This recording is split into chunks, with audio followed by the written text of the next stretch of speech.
I've been standing in the same kitchen since I was 22, though the place looks nothing like it did back then. Calder's Table was once a dim little corner diner on a busy Seattle street. The kind of place you'd walk past without a second glance. My grandfather, Silas Calder, had opened it in 1974, cooking comfort food for dock workers and office clerks, when he passed it down to my parents. They kept the name, but let the shine fade. By the time I returned from culinary school in New Orleans, the walls needed paint. The menu hadn't changed in a decade, and the regulars were getting fewer every year. I'd earned a degree from Oregon State in marketing before chasing my culinary dream, and I walked back through those doors with a plan. Not just to cook, but to build something worth remembering. I brought in bold flavors soy ginger short ribs that melted under the fork, seared halibut with saffron beurre blanc, and the dish that would become our signature tangerine glazed lobster. I learned to style plates for the camera, posting videos of sizzling poke bowls and caramelizing sugar that turned our dormant Instagram into a feeding frenzy, from 12 followers to 50,000 in 2 years. Our little restaurant became a place people crossed the city to visit. The pinnacle came when the Alderbrook Hospitality Group approached me. They wanted Calder's Table recipes for their West Coast hotels, willing to back it with a $1.8 million investment. I negotiated every detail myself: menu rights, sourcing standards, even the plating. When we signed the deal, I stood in the quiet dining room after closing, hands on the worn wooden bar, imagining my grandfather's smile. People began to call me the face of Calder's Table, though officially I was still just the head chef. I didn't push for the title. The work spoke for itself, and I told myself the family would see that in time.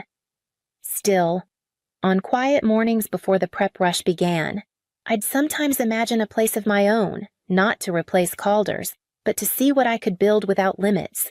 That morning, as I prepped for our annual family meeting, the air in the private dining room felt warm with possibility. I didn't know the future of the restaurant was about to turn in a direction I never saw coming. The private dining room had always felt like a sanctuary: deep wood paneling, shelves of wine bottles, and framed black and white photos of my grandfather in his apron. It was where we celebrated milestones, where decisions were made over plates of food and cups of coffee.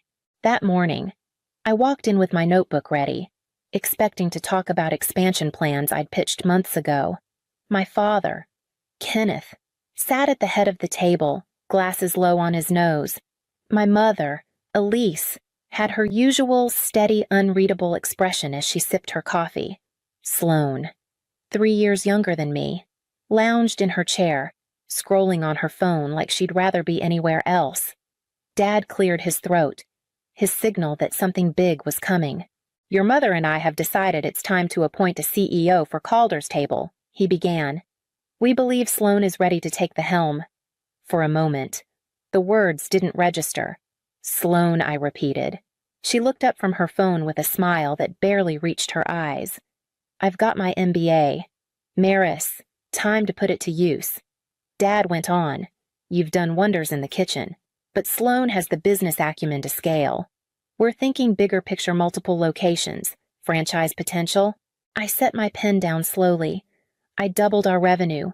I secured a $1.8 million investment. I built the brand from the ground up. And you think I can't see the big picture? Sloane leaned forward, flipping through a printout of her strategic vision. "First step is streamlining the menu. Cut the niche items too expensive, too slow to produce. Focus on high-volume sellers: burgers, fried rice, things we can turn quickly." "That's not what we're known for," I said sharply. "Those niche dishes are why Alderbrook invested in us." "Maris," my mother said softly, "this is about growth." "No," I said, heat rising in my chest. "This is about replacing the person who built this place with someone who's never spent a night on the line." Dad raised a hand. "Enough. You'll stay on as head chef under Sloane's direction. It's what's best for the business." The words landed like a slap, and I knew nothing about this meeting was going to be easy to swallow. The first week under Sloane's direction felt like being slowly pushed out of my own kitchen. I'd walk in each morning to find purchase orders altered, premium ingredients slashed in favor of cheaper substitutes. Frozen shrimp replaced the fresh spot prawns we'd been sourcing from the coast for years. Imported saffron gone too costly for the margins. Sloane's note read in red ink across my order sheet. One afternoon, my phone buzzed with a call from Denise Hart, our seafood supplier for nearly a decade. Maris, your sister just called me asking for bulk frozen halibut. Is this some sort of trial run? Her voice was cautious, but I could hear the edge of disbelief. No. Denise, I said, gripping the phone tighter. It's not a trial. Ignore her order. I'll handle it. But handling it meant fighting the same battles every day. Sloane began reviewing my marketing campaigns, questioning why we spent on professional photography or sponsored posts. She didn't understand that a single viral video could fill our tables for weeks. The staff felt the shift, too, mid-service. She'd wander into the kitchen, clipboard in hand, scribbling notes while servers sidestepped her in the narrow space. Once, during a dinner rush, she leaned over the sauté station and told my sous chef to simplify the garnish on our miso cod. The plate went out looking like something from a chain restaurant, and the customer sent it back. By the end of the month, the tension was thick enough to taste. The team spoke in clipped sentences, careful to keep their heads down. They looked to me for answers I didn't have. Then, in a manager's meeting, Sloane flipped open her binder and said casually, I think we should cut the tangerine glazed lobster, the miso cod, and the yuzu scallops. They're too labor-intensive and eat into profits. I stared at her, my pen frozen above my notes. Those weren't just dishes, they were the backbone of our reputation. The reason Alderbrook had written a check with 7 figures on it? I knew then that she wasn't just trimming costs, she was dismantling everything I had built, piece by piece. The night of the chef's table event was supposed to be a showcase 5 courses, each paired with wines from a boutique vineyard in Oregon. Our most loyal patrons seated around the open kitchen to watch the process. I'd spent weeks designing the menu, refining every plate until it felt like art on porcelain. The tangerine glazed lobster was the centerpiece, the dish that had earned us praise from Alderbrook's investors. Guests had just settled in, the first course being plated, when Sloane appeared at the pass in a tailored blazer and a self-satisfied smile. She tapped her glass with a spoon, drawing every eye in the room. I wanted to share some exciting news about the future of Calder's Table. She began, starting next month, we'll be streamlining the menu to improve efficiency and profitability. Some of our more elaborate dishes, including tonight's lobster, will be retired to make room for faster, higher volume options. The room went uncomfortably still. My staff glanced at me, wide-eyed, hands hovering over plates. I stepped forward, keeping my voice steady. These dishes are why we're booked solid. They're not just food, they're our identity. Sloane's smile thinned. Our identity needs to be scalable. Before I could answer, my father's voice cut in from the corner, calm but firm. Maris. Adjust. Change is necessary. The words burned more than Sloane's announcement. Adjust, as though my role was to fall in line and watch our reputation unravel.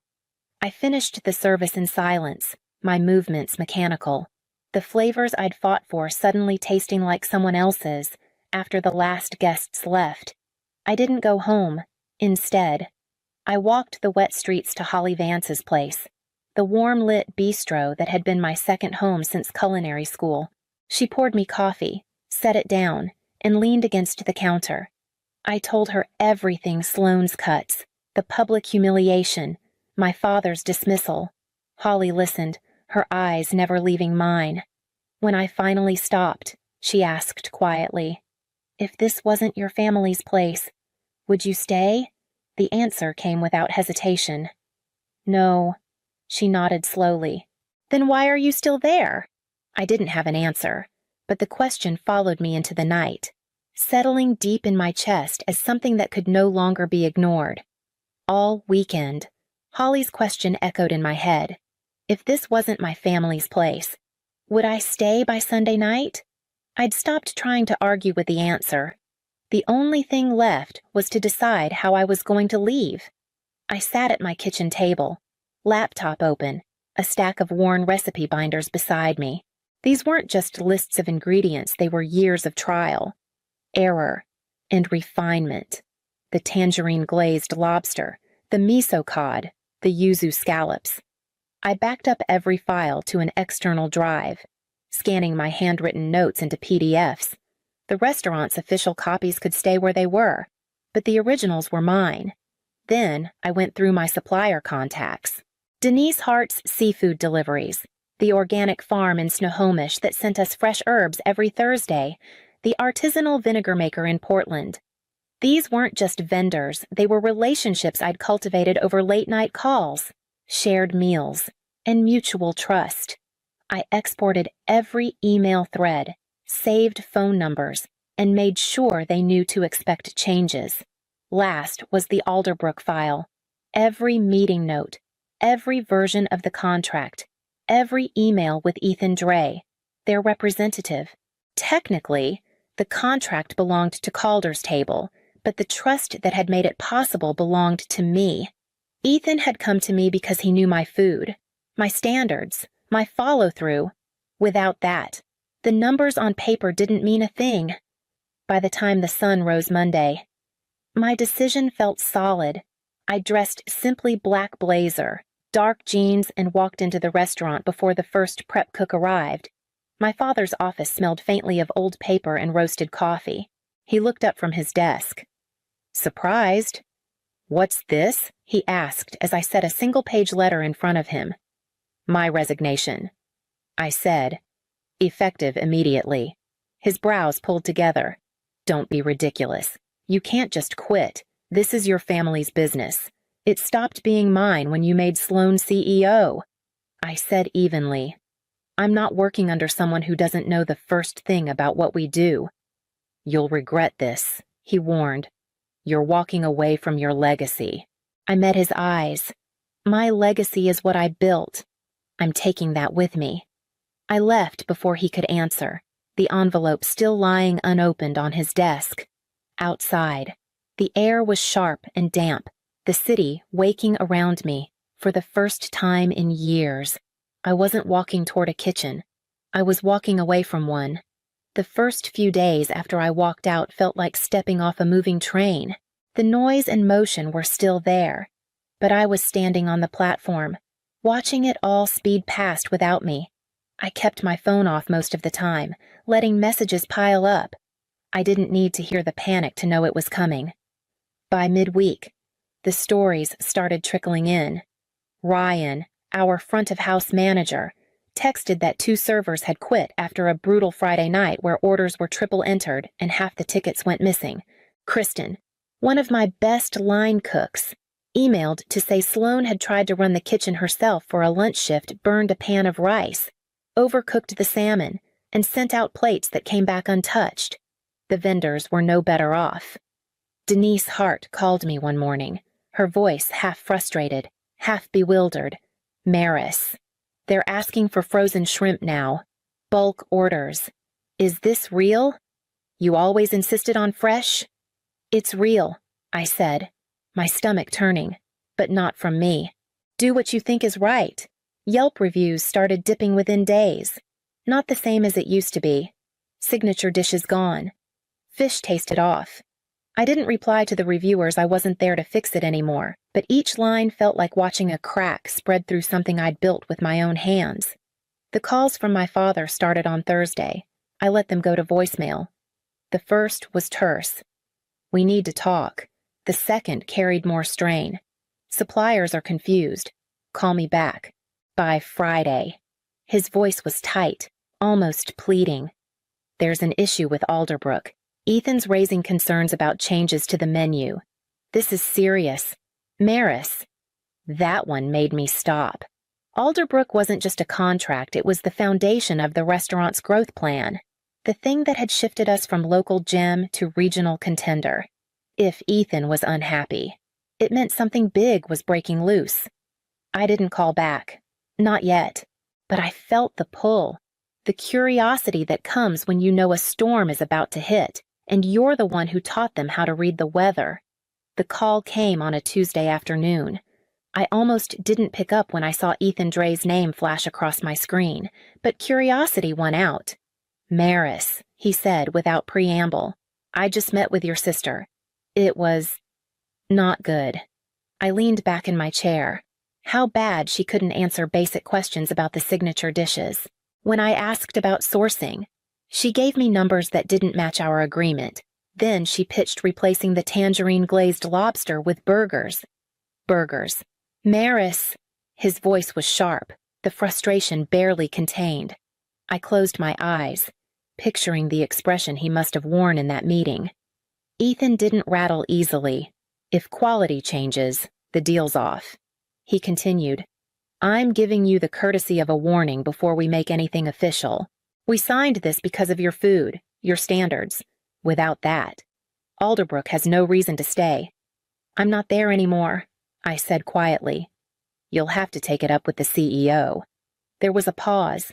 "That's a shame," he said, and the line went dead. 3 days later, my father called. His voice was raw, stripped of the usual authority. "Maris, it's gone. Alderbrook pulled the investment. Ethan won't even return Sloane's calls. We're in trouble." I kept my tone even. "I told you what would happen. We need you to fix this," he said, urgency in every word. I stared out the window at the rain streaking down the glass.